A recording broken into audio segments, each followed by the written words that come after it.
Hey, so earlier I was using this alpaca yarn.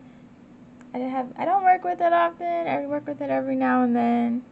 So I just wanted to pick it up again and practice. And it was a mess. I think I accidentally increased it some places. It's supposed to be a rectangle. I don't know what's going on here. If you can see all my mistakes, let me know. But I figured that there has to be a better way for me to like get used to this yarn so that I can work with it and get more comfortable with it. Because I'm sure when I'm more comfortable with it, it'll come out nicer. So I was experimenting a little bit and I figured out some trick that might help other people in my situation. Okay, so this is a little bit of a sample of what I figured out. So when I did my foundation row, as I made every stitch, I added a stitch marker, and I did it all the way down. Here are the rest of my stitch markers. And this kind of, I think it served a few purposes. I think it weighed it down so that, weighed my work down so that the edges wouldn't curl up and get weird. Like my previous attempt. See how, the edges are a little bit curly, not quite working out. There's probably more reasons why the edges are curly, but it's not laying flat.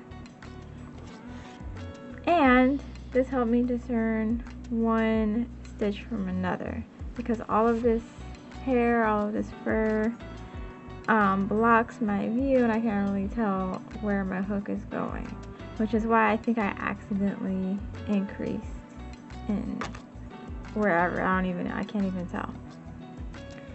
So I'll just demonstrate what I did, and hopefully it's helpful. I'm gonna repeat what I did before. I'm gonna do foundation row. I won't explain all of that. There are plenty of other YouTube videos, and maybe I'll make one in the future. This is just the alpaca yarn hack.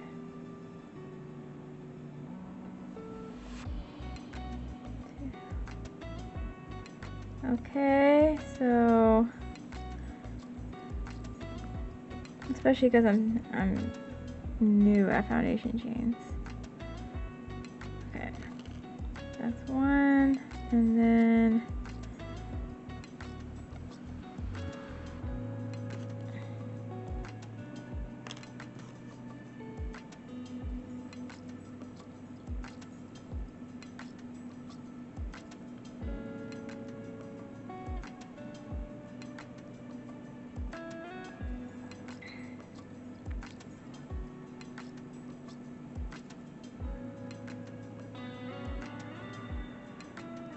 so this way, put my stitch marker in and this tells me where I'm supposed to go. And this helps me aim, even if there's too much fuzziness for me to really see.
Okay.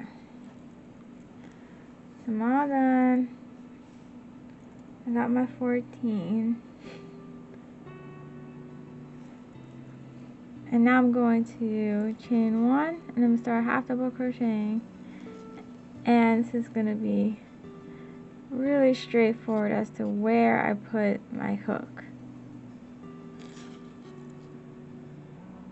And the whole work is way down, so I don't have to worry about like edges curling up or whatever at this stage, because it's such a fine weight yarn that we can really guide its structure this early on. Later on, maybe after a few rows, I'll end up taking off the markers and just continuing. Whoop.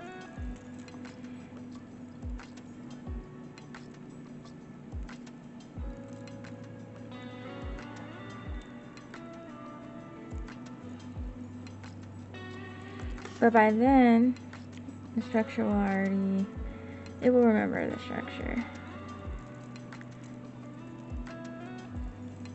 for lack of a better term.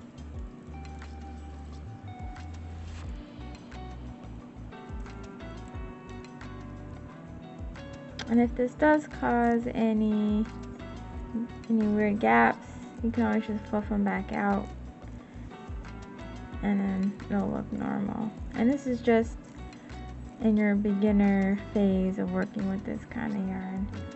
I hope that, you know, if you use it more and more, it'll get more intuitive and you won't need any little essentially paperweights to help.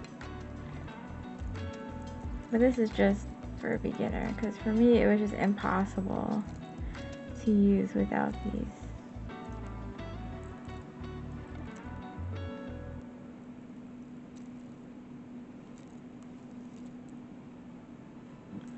And I would never become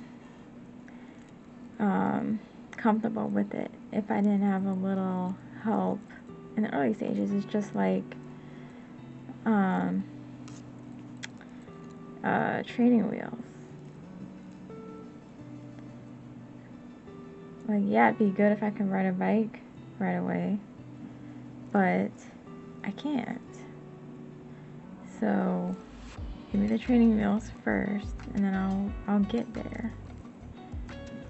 I'll get to riding a bike. Just give me a little help, a little assistance.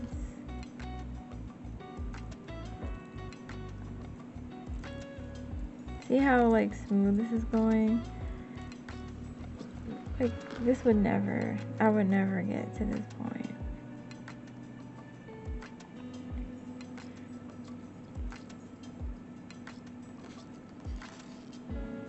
Okay, so that's it. That little method is helping me get used to alpaca yarn. I'll just fluff it out. And there. I think I'm okay with that.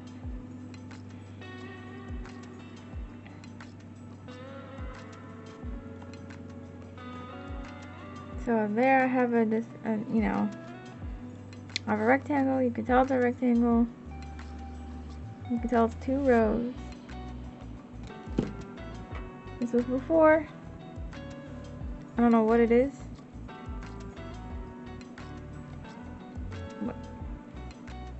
Yeah, this is a mess, right? But now at least this is something I can work with, and I can keep working on it and keep improving with this little hack, just to get me on my way to comfortability with alpaca yarn.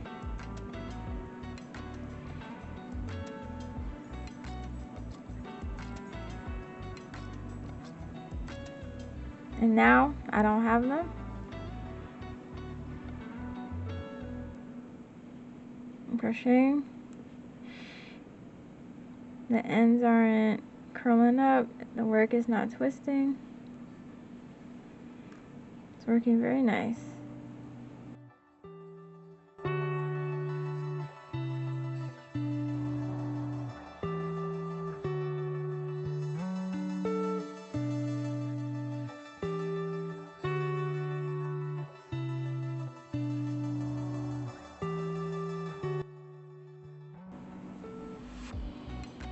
Look at that. It's going very nicely. And I can really start getting comfortable.